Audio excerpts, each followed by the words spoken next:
Zdravím lidi, v dnešním videu jsme přišli do Štramberka, do jeskyně Šipka, kterou vám za chvilku ukážeme a jdeme si natočit DAB. To je jakože takový ten tleskanec, jestli neznáte.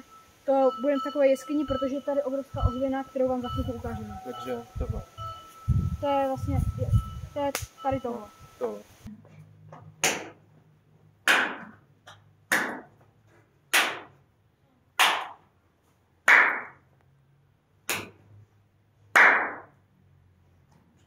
Ještě víc musíme.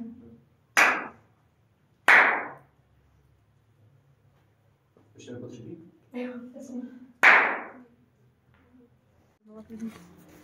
No a ještě je tu vlastně jakoby taková zajímavost, je tu taková úzká skulinka.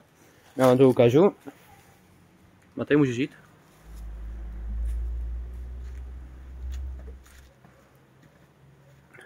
Je to tu hrozně úzké. Tohle je vlastně zadní chod té jeskyně Šipka. Ano, přesně tak. By se mohlo líbit třeba freediverům, teda cave diverům.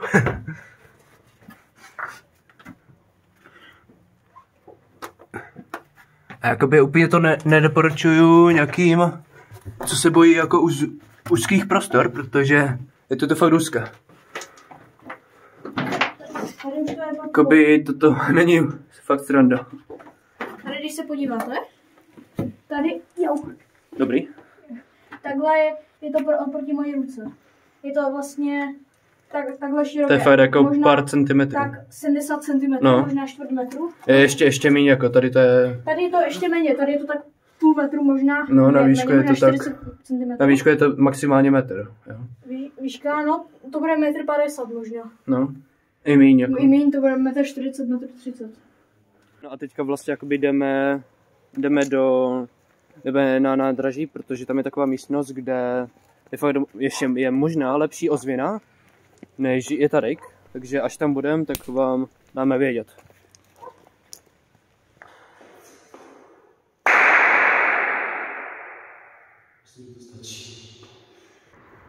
No a tohle video bude jak na Matejho kanále, tak i na mém kanále. No a já vyhlašu takovou vlastně jakoby soutěž, že kdo bude mít více lajků na tady tomuhle videu do 7 dní, tak ten druhý musí splnit ten trest. Ten, kdo bude mít vlastně méně lajků, tak musí splnit nějaký trest.